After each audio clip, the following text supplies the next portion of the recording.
And we're live. You ready, Michael? Let's do this. Make sure I'm actually recording. That'll help. Although I think we are recording during the World Cup game, so don't be surprised if the viewership's down. Yeah, that's on demand. Our audience is all on demand. They're all watching Ned Arg right now. All right, here we go. This podcast is made possible by listeners like you at patreon.com/acedetect. Offer void where prohibited. Your mileage may vary. Product may contain nuts. This is the Daily Tech News for Wednesday, July 9th, 2014. I'm Tom Merritt. Joining me today, Michael Wolf of the Next Market Podcast, creator of Technology.fm. How you doing, Michael? Doing well, Tom. How are you, man? I'm doing good. We've got a lot of stuff. It's that weird July feeling when the news is shallow and broad. We don't get the big stories for a while, but we got lots of weird little bits out there. It's interesting. And everyone's on vacation, so you have to cover it all. Yeah, exactly. Let's take a look at the headlines. Sam Mobile reports Samsung's virtual reality device, allegedly to be called Gear VR. In fact, a PR rep from Samsung called it Gear VR. Will be announced alongside the new Samsung Galaxy Note 4 at the IFA conference in Berlin. Sort of a higher-tech version of Google's Cardboard. Gear VR will connect to a Galaxy device by USB 3.0 and makes use of the phone's sensors, accelerometer, GPS, etc., to track your head motion. IFA kicks off on September 5th. I don't know if I like them using Gear for the virtual reality. I know that's their wearables brand, but it seems a little confusing to me. What do you think on that? Well, yeah, I guess that's what they're thinking is Gear is the watch. It's the thing you strap to your face. But this isn't a wearable in the sense that I'm going to keep this thing on all the time, right?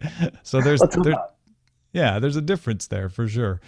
It is interesting to see them get into VR in a way that's cost efficient. And it is funny to me that it pretty much is the Cardboard from Google, just probably a lot more comfortable on your face. Yeah, and the fact they're using Oculus VR makes sense. At least it's only a matter of time, though, before they move to Tizen. For sure.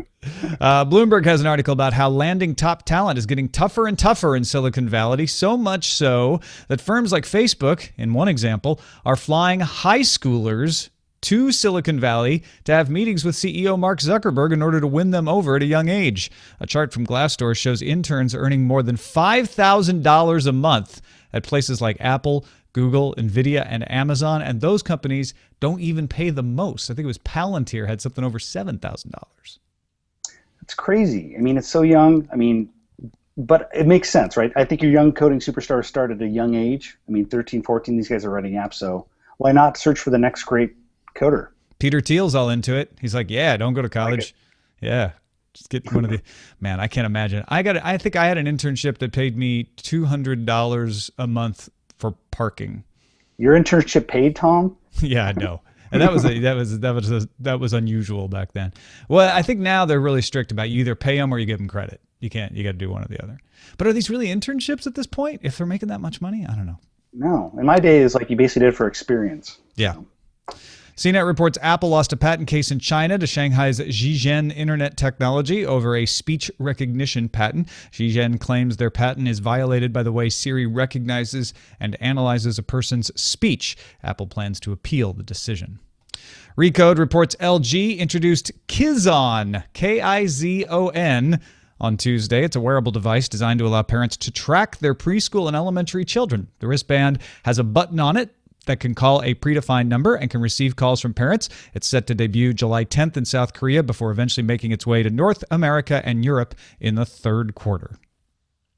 Last summer, a company out of Europe started a kid's smartwatch called Philip that had a phone in it. And AT&T is distributing here in the States. And it's interesting, if you go to the AT&T store, you'll see that some of the comments say, teachers won't allow this in the classroom, which I think that's really interesting. Some teachers are saying, no, it's a phone.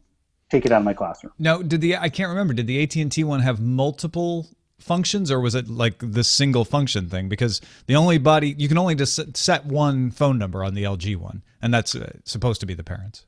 Yeah, it's basically a digital leash. The kid can call you, you can call the kid, and I think there's some text messaging. Yeah. Well, they don't want distractions in the classroom. I can understand that, I guess.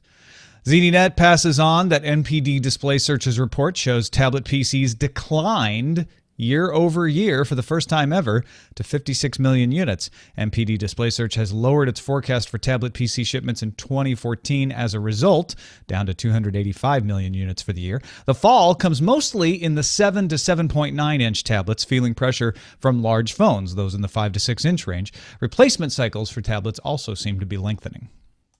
I think this is why there's so much interest by Apple and others in new areas like wearables, Internet of Things. I think tablet, huge market, but it's matured, and it's really all about growth in tech, right? Yeah, it matured really quickly. I remember when the first iPads came out, I bought the new iPad every year, and then partly when they got off cycle, when they changed when they released the tablets, I realized the tablet I've got works fine. I don't need to replace it, and they're not coming out with anything brilliant in new tablets that changes it. It's almost like they perfected it too fast. So I can totally buy that the replacement cycle is going to continue to lengthen. That's why they're making sure wearables aren't very good at the start. They don't want to perfect them too fast home. There is somebody thinking that in some design conference meeting room somewhere. The Next Web reports the time spent with apps on Xiaomi phones has surpassed iPhones in China, according to mobile firm Flurry. A random sample of 23,000 devices in China throughout January 2014 found the average Xiaomi user spent 7% more time in apps compared to Apple. The average Samsung user spent 14% less time in apps than an iPhone user, while an HTC consumer spent 27% less time. The Next Web also has some good news for Facebook in the Philippines. A report from On-Device Research shows 80% of mobile users in the Philippines are regular Facebook Messenger users. Second place is 27% for Skype and Viber. And normally popular apps in Asia like WeChat and Line are near the bottom of the list at 15% and 10% respectively. Also interesting to note here, 70% of the country's 40 million internet users are younger than 30. Google posted on the Android blog that screen mirroring from Android devices to Chromecast is now enabled. To start mirroring, simply select Cast Screen from the navigation drawer in the Chromecast app and select your Chromecast device. On Nexus devices, this feature is also available in your Quick Settings menu. The feature is in beta and will roll out to various devices over the next few days, so if it hasn't come to yours yet, just be patient. It should show up. And then you can mirror. None of this tab casting, Michael. You can actually mirror the screen.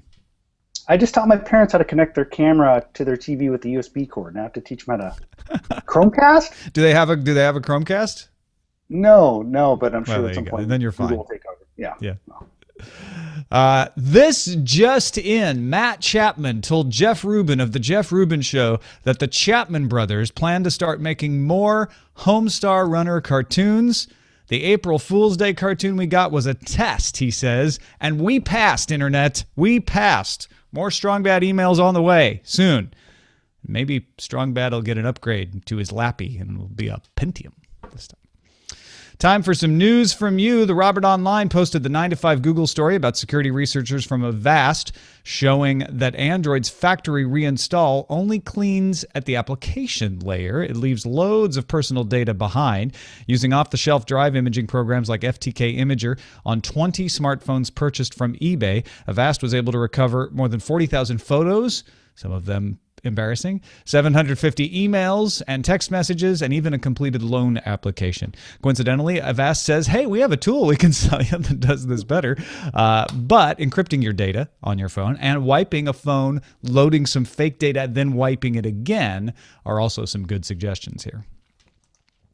Mike P. Kennedy sent in the Next Web article pointing out Google has announced its remote access plugin for Chrome now works for Linux users. That means remote access from Chrome now works across Windows OS X, Android, and Linux, although for Linux, it's limited to Ubuntu or Debian distros if you want it to work.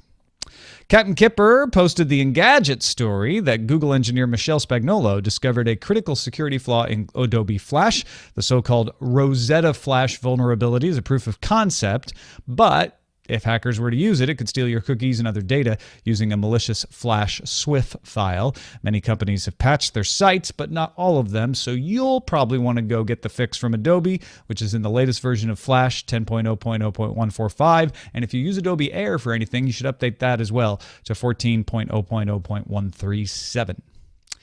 Finally, TM204 submitted a National Journal posting about the Senate Intelligence Committee approving legislation Tuesday to make it easier for companies to share information regarding cyber threats with each other and the U.S. government. This doesn't make it the law. This sends it to the Senate floor. The Cybersecurity Information Sharing Act, or CISA, you might have heard previous versions called CISPA, they've changed it since then, is meant to remove legal barriers to cooperation against cyber attacks while still protecting user privacy by stripping out personally identifiable information of known Americans. Senators Ron Wyden and Mark Udall voted against the legislation, saying in a statement it lacks adequate protections for the privacy rights of law-abiding Americans and it will not materially improve cybersecurity. Senator Saxby Chambliss said the bill is a carefully crafted compromise between business groups and privacy advocates. But the fight goes to the Senate floor now, Mike, so you can expect to hear a lot more about this. And I don't know if it's going to reach SOPA PIPA proportions, but it's going to have a lot of Sturm and Drang around it, I would expect. I'll set my DVR. Yeah. And that is a look at the headlines. Real quickly, our plug of the day is for the Wiki. If you're interested in things you hear about on Daily Tech News Show, of course, dailytechnewsshow.com has the show notes, but the DTNS Wiki goes even further. We've got volunteers in there from the audience doing a great job documenting guests, topics, links. Go to dtns.tv/wiki to take a look at what they're up to and maybe pitch in and help yourself. Am I in there? You know what? I think you are.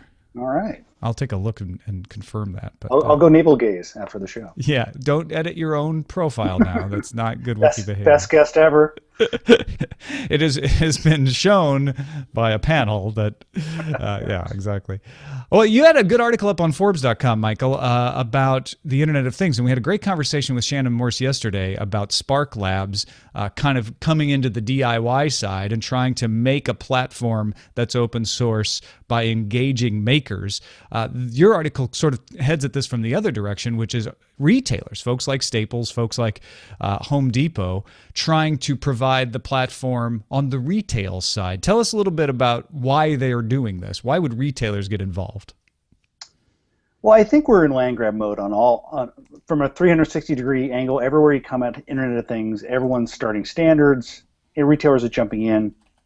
So I think you're just seeing tons of action. I think retailers are realizing with the Internet of Things, purchases aren't made in a vacuum. So what I mean by that is if you buy a light bulb, or if you buy a television set, or you buy an alarm system, these things will start to be interconnected via some protocol like HomeKit, via Wink, via some sort of protocol through Staples. And so once you buy something, you may start to think about what you buy next or how it connects to the device you already have. And if you're ingrained, if you're kind of entrenched, if you're Staples, if you're entrenched, if you're Home Depot with your smart home platform, they may come back to you for the next purchase. So I think this is a big strategic play for them. I think that they realize, once you get a customer captive to your system, it may ultimately lead to more business down the road. And I know a lot of folks in the audience probably react to that by saying, well, I don't want to get locked in. Is this going to be if I buy my Connect Hub from Staples, am I screwed and I have to buy all my devices from Staples? It's not exactly like that. They're launching this thing in all their stores July 15th, but it supports Wi-Fi, Z-Wave, and the Lutron ClearConnect Cassetta protocols for the base model, which is now only $49. There's a $79 model coming from D-Link that adds Bluetooth and Zigbee, and they'll even have an add-on for Insteon. So what they're trying to do is say, we're going to have the Connect Hub that connects with everything. You can go buy a Philips bulb or a LifeX bulb. We don't care. We want to be able to connect to all of them. In one of those situations, it's going to work, right? Because they have a Zigbee connection. In another of those situations, it might not work because they have built in the entire hub inside the bulb, and it doesn't really want to play around with your Connect Hub. In fact, LifeX is designed not to need a hub. So now we're going to have consumers going, well, wait a minute. If I buy this hub, it's going to be compatible with Zigbee devices, but I don't want to have to think about Zigbee devices. But it's not going to be compatible with all devices because not everybody's going to be on the same protocol. And then I'm going to have a different control. I might have HomeKit. I might have some sort of Android controller, or I might have some different control software system altogether, something like Revolve. I think we're setting up for one of the worst format wars ever because it's not just VHS versus Betamax here. Yeah, you hit the nail on the head. I think just today or yesterday, there was a new Internet of Things initiative announced by Intel and Samsung. I think that retailers are giving this a shot. This is a theory. I think that they think overall this could be something that they want to get in early on. But you make no mistake, Tom. You're completely right. There's a ton of formats. There's a ton of standards. A lot of different wireless protocols. So I think it's going to be ultimately confusing to the customer. So the Internet of Things is going to be kind of messy and confusing for a while. And one of the reasons is because they're trying to make it simple, right? When you look at Home Depot's Wink, or Revolve, actually, is probably even a better example of this, or you look at Lowe's Iris, they don't tell you anything about protocols. They don't want to confuse you with words like Z-Wave and Zigbee. They say, oh, it works with Schlage locks, and it works with Philips bulbs, and they're saying it's going to work with everything. In fact, Revolve makes a big deal about how they're compatible with 7 different protocols. But you go to their FAQ, and they're only compatible with 3 of the protocols right now. They've got 1 coming, Zigbee. They're not actually updated yet, so you're going to have to do a firmware update. And then there's 3 proprietary ones that they say we're going to be compatible with, and here are the radio waves they work on, but we can't name what they are yet. So now you're setting people up for thinking like, oh, I buy this, it works with everything. Oh, I bought this, it doesn't work with this yet. I have to do a firmware upgrade. Then you're setting yourself up for having to do customer support, which is costly and could damage your reputation with customers. Yeah, no doubt. And I think this is why certain people are proponents of let's try to get home automation around 1 or 2 wireless protocols like Wi-Fi. There's a lot of people pushing Bluetooth Smart. And there's a lot of people who say, let's get rid of Z-Wave and Zigbee. I think that ultimately what you don't want to do is confuse the consumers and have them get disenchanted. And I think there's a real danger of that. I don't think any of these wireless standards are going away. And I applaud the efforts to mask the complexity and kind of Appleize it. But I think there's, like you said, too many cooks in the kitchen right now. And I think there probably will be a shakeout at some point down the road. So. Yeah, and there always is, right? Right. We did not end up with HD, DVD, and Blu-ray both side by side on the shelves. It was a shakeout. I think this is going to take a little more shaking, maybe, just because of the number of players. There's so many devices. There's wearables with their own kind of standards. There are lighting. There are security things. So the things is much more varied and disparate than just video. So it's gonna be more complicated. It does seem like Wi-Fi is the standard that everything's built on. The problem is that you can't use IP to effectively control everything well. There's advantages to using a Zigbee or a Z-Wave or even Bluetooth because of the nearness and the fastness of being able to control stuff. People want stuff to happen right away.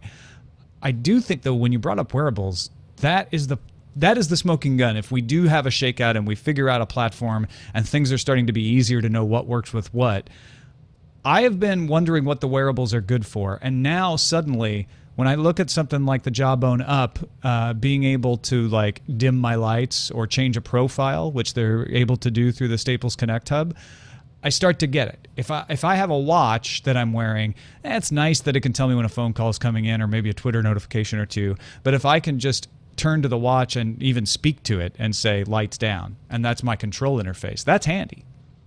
It is. I've always said that smartwatches become one of the master control interfaces down the road. If it's not overly awkward. I think speaking into your watch or like maybe making it more work than using your smartphone could make things awkward and unseemly. But why wouldn't you make the watch kind of a key control interface for the smart home? I think it makes a lot of sense. Yeah, you're probably right about the talking. It sounds better in my head than it would in reality. But I think people forgive you for doing it. You're kind of a tech nerd, but yeah, you got to be alone on your couch when you do it. But yeah, or just having the wearable being your sensor that says, "Hey, I see you're leaving the house. I'm going to dim your lights down, turn your air conditioning temperature up." That kind of stuff is always seems like a good idea as long as the algorithm's good and it's not doing it wrong. Yeah, and if it doesn't do things where it's awkward and lights are turned off multiple times. I mean, I have a smart lock. I won't name the name, but if I get near it or if I close it, sometimes it'll just literally just close and open because it senses the Bluetooth sensor it senses my Bluetooth smartphone. Right. But it's awkward. It's not quite perfected. So I just hear my wife going, "This is such a dumb lock," because the lock's opening and closing. Yeah. So they got to work out these kinks. Yeah, and you got to know, you got to be able to know when people who aren't wearing the smartwatch are home. You don't want it like suddenly to turn off all the lights and the air conditioning, and you got 3 people still at home that just don't happen to have the watch on, right? Or the weird guy with the Bluetooth smartphone, and my kids are home alone, right? You don't want that, right? Your home doesn't recognize Android people. Sorry, Yeah. This is a HomeKit house. Yeah, we're probably in for some stuff like that until this all shakes out. Well, good stuff, folks. If you want to read more about this, check out Forbes.com and Michael's article there. Real quick look at the calendar. The Razer Naboo, a wearable fitness tracker, speaking of wearables, from a company that you probably know for their hot gaming peripheral designs, are going to ship the Naboo to beta testers tomorrow, July 10th. Pick of the day comes from Mr. Vance McAllister, a known Google fan, who says, as you might expect from me, another Google app, this time one very few seem to know about. I just discovered it myself. I wanted to point everyone to an almost unknown little app from Google called My Tracks. It most closely resembles apps like Runkeeper, which track your walking, running, or biking. It has large, friendly buttons for start, pause, and stop during your workout, and then gives you the standard stats afterwards, including a map. A few fun features that you can follow your progress on the map while you're moving. It will give you a flyover movie of your movement on a 3D Google map, and it will keep a copy of each workout map saved in a special folder in Google Drive. Super simple to use, dead easy, maybe not as fully featured as Runkeeper or Runtastic, but definitely worth trying out since it's free. Again, it's called My Tracks. I like the idea of the flyover, especially if I've gone out running on vacation somewhere that's unusual, kind of seeing where I've been from above could be kind of cool. That's available at the Google Play Store, and of course you can find our picks, my picks, at dailytechnewsshow.com/picks, and you can send your picks to feedback@dailytechnewsshow.com. A few messages of the day before we wrap up here. Andrew Littler writes, these bendy, scratchy tests for smartphones popped up during CES. He's referring to Marcus Brownlee's video of the alleged iPhone 6 screen. He says, have you heard of anything about drop tests? I don't bend my phone much, nor do I scratch it much, but most damage I find is because of dropping. Thanks for the show. Yeah, he didn't really have a full phone attached to it, so it wouldn't have been a fair drop test. But I do worry about scratches because the key's in my pocket, Michael. But drop test probably is the thing most people Have you ever do. scratched your camera, like the lens? That's what I've scratched and ruined my camera. Oh, on the phone? Yeah, no. with the keys in my pocket. I haven't. Yeah, watch that. That's I have. What did I do? Oh, I smudged, got a real good smudge that wouldn't come out with just a little cloth cleaning once, and it just made everything blurry for a while. And I think I ended up just replacing the phone before I figured out how to fix it. Something got on the inside. Matt Marr writes in regards to your desire for everything in the Internet of Things to easily connect to your Wi-Fi, I have to disagree. Wi-Fi is great for a lot of things, but not this. It gets congested easily, isn't great with distance, and requires a decent amount of power from the device. I don't think it's an efficient way to do home automation. This is why I've chosen to automate my entire home using Z-Wave products. It's not an open standard, I know, right? But it's a licensed standard. It's also low-powered, operates on an uncrowded frequency, and functions as a mesh network. I can easily put Z-Wave devices in places Wi-Fi can't reach. I can also power some of them with batteries for a long time, like my front door lock, door window sensors, motion detectors, etc. When you asked what needs to happen for automation and Internet of Things technologies to take off, the answer is simple: interoperability. The recent trend has been to make proprietary products, but what we need is for everything to work together. I don't care if that's using Z-Wave, Wi-Fi, Zigbee, or whatever, but we need to have something that works with all the devices we want to control and on all the devices we want to control them with. I wanted to read this because he elegantly puts the problem in perspective, which is him saying, well, I want Z-Wave because it does all these other things that Wi-Fi can't, but I also want one protocol that everybody uses. And until you reconcile those two different viewpoints, we're not going to have that. Yeah, Z-Wave's not going away just because of what he said. Yeah, no, absolutely not. And it's a good example of Wi-Fi is the protocol that everybody can use, but it doesn't do these things. And you really want this kind of range and this kind of action to happen. Finally, Ryan Officer asks, hello, Tom. Have you ever thought about companies using kinetic energy to help charge wearable gadgets to preserve battery life? Obviously, this wouldn't work great for Google Glass, but rather wristbands and watches. My thoughts are, why can't these gadgets take advantage of the calories you're burning? Thanks, Ryan from Westminster, Maryland. Have you heard much about kinetic energy in wearables, Michael? Not really, but it makes a lot of sense, doesn't it? Yeah, it seems to. So I did a quick look. I haven't dived into this, but when I saw Ryan's email, there are a few companies out there. Voltmaker and nPower make gadgets that take advantage of your kinetic power, and Pocket Shorts is something where it's designed for you to put your phone in the pocket and then it charges it up wirelessly from your kinetic energy. Tons of startups actually working on it. The problem is, to get a decent charge, you need room for the magnets to move. You need bulkier setups than you're going to get inside the watch. Now, that probably won't last forever. In fact, there's probably a startup that I didn't run across who's cracked this or close to cracking this already. But I think that's why you haven't seen it, is that you just can't create the electric charge that you need in something as small as a watch, at least not yet. You need big pockets, is what you're saying. Yeah. You need big pockets and a Scotty vest with some wires running up and then a charger plugging right in to everything, and you'd totally be fine.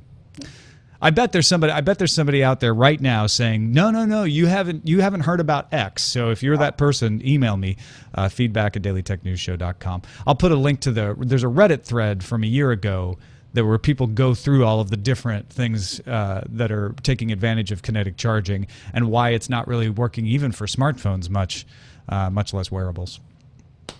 Well, thank you, Michael Wolf. This has been great. It's always fun to talk to you, man. Yeah. You having a good summer, Tom? I am. I'm keeping cool, doing a lot of traveling, enjoying going around to different conferences and stuff. How about yourself? Went camping. Just got back. Still trying to get the smoke smell out of my clothes. So campfires, right? You weren't just cigar smoking out in the woods. No, okay. Although marijuana is legal in Washington State, that's not that smell. Good to know. Twitter.com/Michael Wolf is the place to follow Michael, and of course technology.fm. You got a new show you were telling me about before we started here. Yeah, me and a couple friends are doing a fun look at this absurd side of tech. It's kind of wait, don't tell me meets the world of technology, basically, is the best way to describe it. And it's called Disrupt This. You can find it at technology.fm. Check it out. Sounds pretty fun, actually. I can't wait to check it out. Technology.fm. And thank you, patrons. You're the ones that make the show happen each and every day. 4,096 of you out there. There was a nice geeky number going on. bit.ly/helpdtns. If you want to find out more about that, it's the folks who find some value in the show, giving a little value back, and we appreciate every penny, even if it is just a penny, that you give to us, because it helps us make the show happen and do things like our interview about peering that we put up, and hopefully more show appearances on the road and things like that. So check out patreon.com/acedetect. Don't forget, you can have a voice in what stories we cover at our subreddit, dailytechnewsshow.reddit.com. You can email us, feedback@dailytechnewsshow.com. Give us a call, leave us a voicemail, 512-59-DAILY. That's 512-593-2459. You can also just send us an MP3 attachment. Listen to the show live at mobile.alphageekradio.com, 4:30 p.m. Eastern, 1:30 p.m. Pacific, and our website is dailytechnewsshow.com. In fact, Todd Whitehead of Alpha Geek Radio himself will be on the show tomorrow. See you then. This